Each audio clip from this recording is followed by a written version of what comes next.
Hello बच्चों, मेरे channel पर जो 12th क्लास का हम सिलेबस कर रहे हैं फिजिक्स का, आज का हमारा टॉपिक रहेगा उसका कैपेसिटर एंड कैपेसिटेंस। थोड़ा सा रहा है, ये सेकंड चैप्टर जो चल रहा है अब।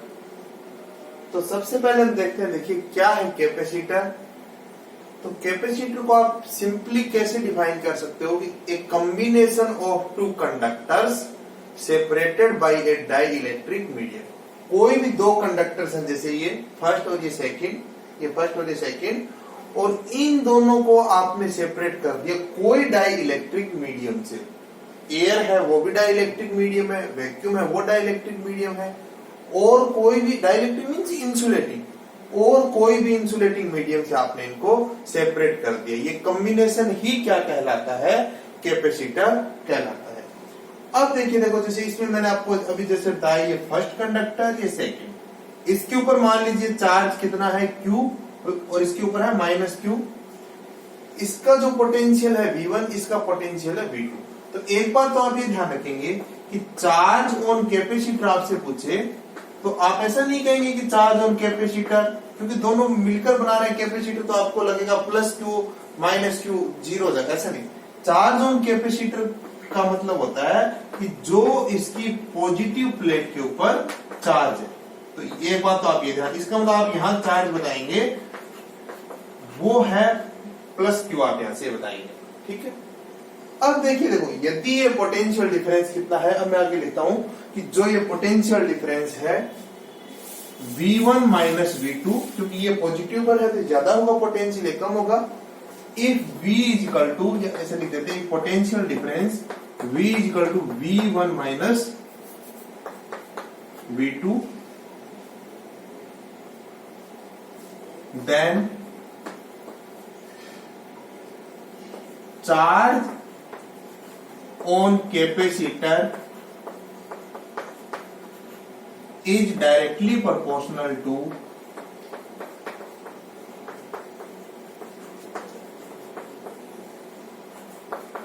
potential difference, that is Q directly proportional to V।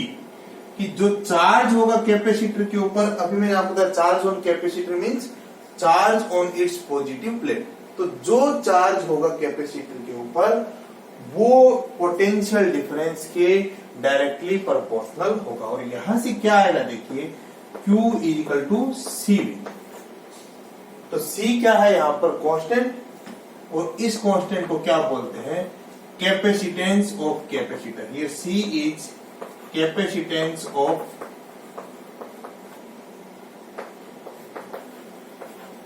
तो बहुत ही सिंपल सा है। देखिए, ये मैंने सबसे पहले डेफिनेशन बताई, फिर ये बताया कि जो Q है वो V के डायरेक्टली प्रोपोर्शनल है।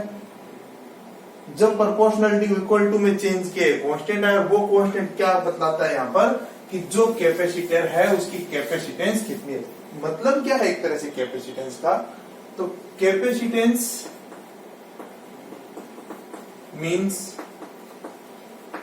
किसको बताती है?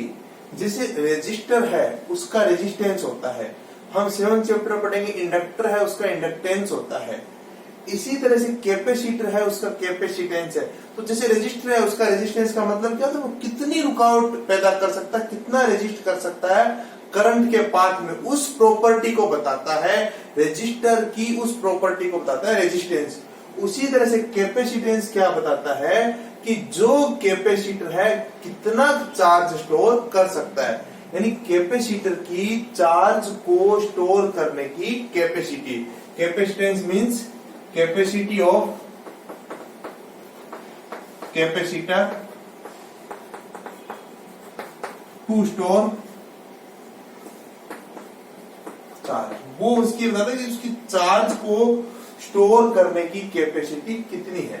अब एक बात आप ये ध्यान रखेंगे, अभी हम इससे आगे वाले वीडियो में पैरेलल प्लेट कैपेसिटर के लिए इस C का फॉर्मूला भी ड्राइव करेंगे, तो वहां से भी आप देख लेंगे।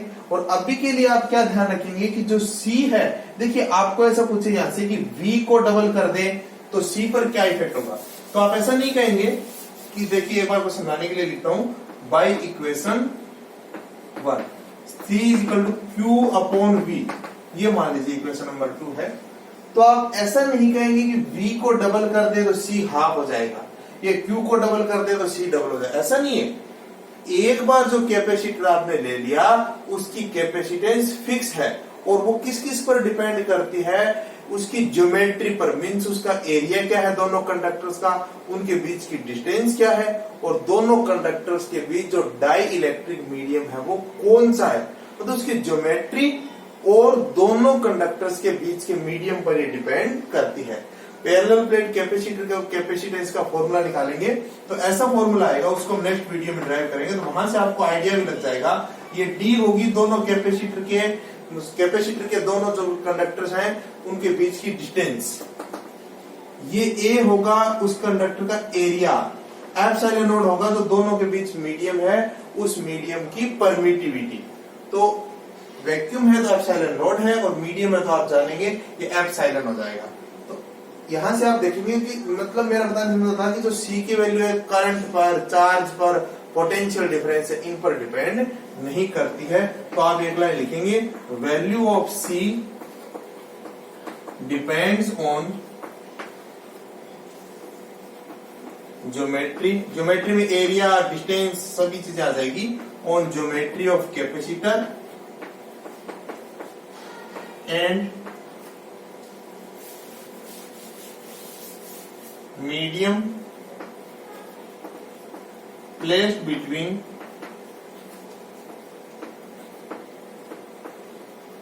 प्लेट्स ऑफ, अब दो कंडक्टरों को नाम दिया करेंगे हम प्लेट्स ऑफ कैपेसिटर, तो उस पर ये डिपेंड करती है। अब इसके बाद बारी आती है इसकी यूनिट की, इट्स एसआई यूनिट। एक तो यूनिट क्या बनेगी आप देखिए, it's SI unit is charge की कूलाम, और ये वोल्ट कूलाम पर वोल्ट, और ये बार बार ये यूज नहीं किया करेंगे या कम यूज किया करेंगे। ये सी और कैपेसिटेंस नहीं, ये सी चार्ज की जो यूनिट है कूलाम के लिए लिखा है, और पोटेंशियल डिफरेंस की यूनिट वोल्ट। इट्स ऐसा यूनिट कूलाम पर वोल्ट और फेरेड, ये साइंटिस्ट का नाम है, विच इज रिटन बाई, आप सबको पता है जब भी साइंटिस्ट के नेम से स्टार्ट होती है तो हम क्या यूज करते हैं, जो कैपिटल लेटर है वो यूज करते हैं। मतलब फेरेड इसकी यूनिट है किसकी, कैपेसिटेंस की। अब देखिए, देखो एक बात मैं आपको बताना चाहता हूं यहां से कि जो एक फेरेड है वो बहुत ही एक लार्ज यूनिट है। कैसे हम देखेंगे, मैं आपको एग्जांपल से बताऊंगा कैसे एक लार्ज यूनिट है। तो इसके लिए आपको जो जनरली जो कैपेसिटर यूज करते हैं उनकी कैपेसिटेंस इस ऑर्डर की आपको मिलेगी, नैनो फेरेड के ऑर्डर की, माइक्रो फेरेड के ऑर्डर की, या पिको फेरेड के ऑर्डर की। तो आप सबको पता है, फिर भी मैं एक बार समराइज कर देता हूं फटाफट। माइक्रो का मतलब होता है 10⁻⁻⁶, नैनो का मतलब 10⁻⁹, और पिको का मतलब 10⁻⁻12। तो इन ऑर्डर की इस तरह के आपको, जैसे 3 माइक्रो फेरेड, 4 पिको फेरेड, इस रेंज, इस ऑर्डर की आपको कैपेसिटेंस मिला करेगी। तो ये बात आप अच्छे से देखेंगे कि क्या कैपेसिटर है, क्या उसकी कैपेसिटेंस है। तो अभी मुझे ये समझाना है कि कैसे एक फेरेड है वो बहुत बड़ी यूनिट होती है, उसको मैं एक्सप्लेन करूंगा। उससे पहले एक बात मैं बताना चाहता हूं, इसका जो सिंबल है, देखिए कैपेसिटर का सिंबल है, दो इसकी जो दो कंडक्टर्स है, एक तरह से दो प्लेट्स हैं, उनको एक दूसरे के पैरेलल इस तरह से आप शो कर दीजिए। या कुछ बुक्स में आपको क्या मिलेगा, देखिए एक प्लेट इस तरह से क्या होगी, मोड़ी हुई। तो ये हम यूज नहीं करेंगे, मैं बता देता हूं। वैसे ये किसके लिए है, हमारा ये मेन डिस्कशन रहेगा, वो आप देखेंगे आगे जैसे जैसे हम पढ़ेंगे। नॉन पोलराइजिंग कैपेसिटर है और ये पोलराइजिंग कैपेसिटर है। इसका मतलब समझाता हूं। इसका मतलब ये होता है कि आप इसको किसी भी तरह से सर्किट के अंदर कनेक्ट कर सकते हैं। किसी टर्मिनल को पॉजिटिव से कर दो बैटरी के कनेक्ट, किसी को नेगेटिव से कर दो, कोई भी फर्क नहीं पड़ता है। नॉन पोलराइजिंग है। हम इसी सिंबल को यूज किया करेंगे। इस सिंबल का मतलब ये होता है, या ये सिंबल किसके लिए होता है, एक्चुअली पोलराइजिंग कैपेसिटर के लिए।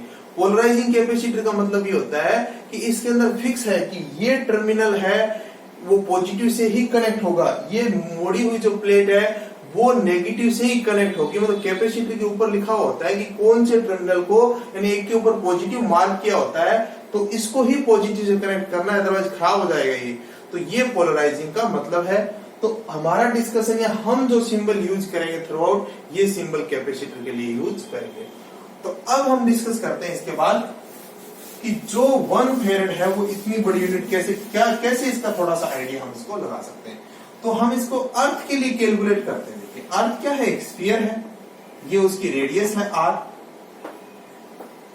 तो उसकी कैपेसिटेंस क्या होगी। देखिए एक तरह से तो कैपेसिटेंस अर्थ की कितनी होती है, इनफाइनाइट, क्योंकि कैपेसिटेंस क्या है कि एबिलिटी टू स्टोर चार्ज, कितना चार्ज स्टोर कर सकते हैं। तो अर्थ खुद आप कितना भी चार्ज दे दीजिए, इतनी लाइटनिंग होती है, इतना सारा चार्ज आता है, सब कुछ वो सस्टेन कर सकती है।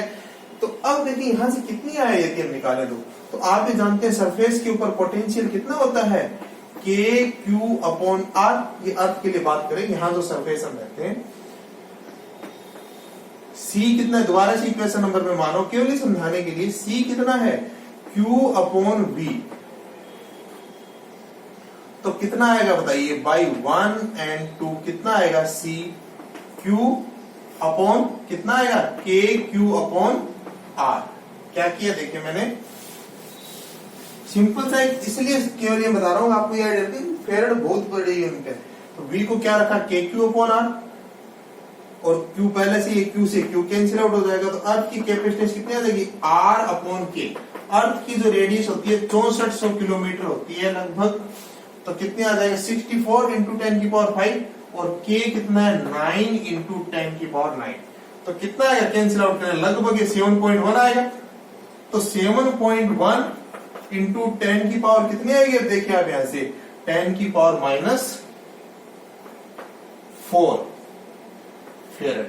तो अब आप देखिए इतनी बड़ी जो अर्थ है उसकी हम कैपेसिटेंस कैलकुलेट कर रहे हैं, वो भी आप देखिए 1 फेरेड से कितनी कम है। तो 1 फेरेड जो वो वैल्यू हम बोलते हैं वो एक बहुत बड़ी वैल्यू है। उतनी बड़ी वैल्यू के आपको कैपेसिटर ऐसे नहीं मिलेंगे, वो इसलिए इस ऑर्डर के हमें मिलेंगे। तो ये बात आप ध्यान रखेंगे।